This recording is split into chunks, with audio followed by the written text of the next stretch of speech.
Hello po sa inyong lahat mga ka-crypto. Ako po si Pinoy Crypto Trader at sa video na ito ay atin pong pag-uusapan ang aking technical analysis dito po kay Bonk ngayon pong February 16 taong 2025. At ayan ang ating nakikita rito ay ang daily chart time frame ni Bonk at mapapansin po natin dito na nakaranas po siya ng matinding pagbagsak. Ayan, umangat po siya tapos nauntog dito sa ating major resistance dito sa presyong 40 digits 34.33. Pagkatapos po niyan ay dito na po siya nakaranas ng matinding pagbagsak. Ayan, at umabot po siya dito. Ayan, nagawa po niyang tusukin yung mga minor support natin dito sa 40 digits 1572 at saka 40 digits 1445. Kaya yan po yung pinakamababang presyo na nagawa po niyang patamaan nitong February 3. Yan, talagang ito po yung araw kung saan po ay naglabas ng announcement si Pangulong Trump tungkol po sa tariff. Kaya yan, pero naka-recover po siya, umangat po siya at sinundan po niyan ay nag-consolidate po siya rito. Kaya yan, dahil po sa matinding pagbagsak na yan ni Bonk ay yan, marami po tayong nabasag rito ng mga minor support. Kaya update po natin yan. Kaya palitan po natin ng kulay green. Color coding po natin dito is lahat po ng mga kulay green ay resistance, lahat naman po ng mga kulay red ay support. Ayan, at sa kanyang naging pagbagsak ay meron po tayo na trigger dito na mga orders or trades. Ayan, nung umangat po pala siya ay na-triggered po pala na kapag take profit po tayo rito. Ayan, bago po siya bumagsak. Ayan, nung umangat po siya rito, ayan, umangat po siya rito at pinatamaan niya yung ating major resistance dito. Kasi yung huling technical analysis po natin dito ay nito pang January 11. Kaya ayan, nung umangat po siya rito ay pinatamaan po niya yung ating sell pending order dito. At ayan, nakapag-take profit po tayo dito. Ayan, kasabay po niyan ay pinalitan po natin agad yan ng isang buy pending order dito. Ayan, sa 40 digits 28. 46 at yan pa. Pero pagkatapos po niyan ay bumagsak po itong si Bonk dito. Kaya yan, triggered po yung ating sinet na buy pending order dito. Yan, dahil dyan ay pinalitan na naman natin yan ng isang sell pending order dito. Kaya yan, may sell pending order po tayo ulit dyan.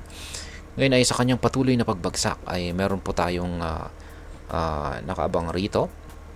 Ayan, nakaabang rito na isang buy pending order ulit dito sa 40 digits 1988 at na-triggered po yan nitong yan. Dito po siya na-trigger noong February 2. Kaya nakabili po tayo sa price level na ito noong February 2. 40 digits 1988. Kaya ayan, wala na po tayong buy pending order. Pero bago pala yan ay kailangan nating palitan yan ng isang sell pending order dito.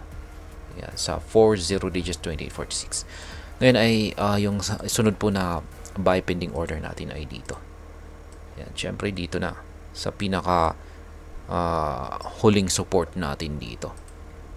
Yan, bottom price na po ito. Kaya ayan, maglalagay tayo dyan. Bottom price na po yan. Yan, pero mukhang malabong umabot siya rito. Kaya maglalagay ako ng isa pa rito sa 40 digits 1572. Kasi sa tingin ko ay the best price po na mag-accumulate ay dito.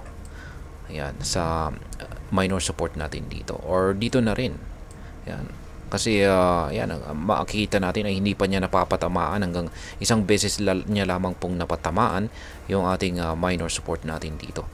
Kaya mukhang the best na accumulation is dito sa support natin dito sa 40 digits 1783. Kaya ayan. Ngayon ay update po natin yung ating pattern dito. Ayan. Ang ating pattern ngayon ay ito na po siya.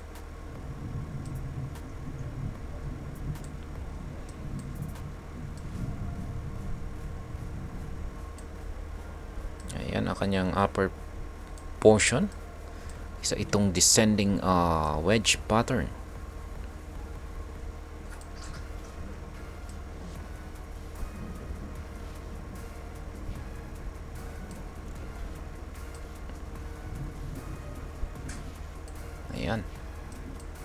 At mapapansin natin dito ay mukhang ipit na po talaga ang ginagalawan nitong si Bonk. Kaya sa tingin ko ay nalalapit na ang kanyang breakout dito. Kung pag dito po siya nagkaroon ng breakout sa upper portion, is possible po siya na aangat. Or makakaranas siya ng mabilisang pag-angat at possible po na akitin niya ang 40 digits 34-33 provided na meron po tayong sapat na bullish momentum. Pero kung pag mahina lamang po ang ating bullish momentum, kung sakaling naganap yung breakout, yan ay possible po ay mga dito lamang po sa mga minor resistance ang kanyang maaring akyatin. Kaya ayan, pero sa ngayon ay ayan, dito muna natin ilalagay kasi napaka bearish pa rin po ang kalagayan nitong si Bonk. Kaya mababa po yung chances na ito ay makakaranas ng pag-angat sa presyo. Kaya ayan, sakaling nagkaroon siya ng breakout ay ayan. Pero kung pag magkakaroon talaga siya ng matinding bullish momentum or bullish pressure, ay ayan, possible na baka dito or baka sa mas mataas pa na presyo ang kanyang aakyatin. Ngayon kung magkakaroon po ngayon kung talagang mahina po talaga ang kanyang bullish momentum, yan, at nananatili pa rin na may control dito ay ang bearish or mga bears, or kung mananatiling ganito pa rin yung nakikita nating signals, mauwi lamang po ito sa pagko-consolidate. Ayan, at ang pangatlo ay kung magkakaroon po siya ng rejection or kung mauuntog lamang po siya rito sa upper portion ng ating pattern. Ayan, at nagkaroon siya ng breakout dito sa ating ayan, dito sa minor support natin dito. Ayan, ay syempre magpapatuloy po siya sa pagko-consolidate dito sa loob ng ating pattern na ito. Kaya ayan po ang aking technical analysis update sa araw na ito dito kay Bonk. Kaya ayan po yung binabantayan natin ngayon dito kay Bonk. Ayan, kung siya nga ba ay magkakaroon ng breakout dito or hindi. Sa mga bago lamang po rito ay check na lamang po ninyo ang description ng video na ito para malaman kung anong platform at mga indicators ang ginagamit ko dito. At hanggang dito na lamang po tayo sa video na ito mga ka-crypto. Marami pong salamat sa panonood. Ingat po tayo lagi at God bless po sa ating lahat.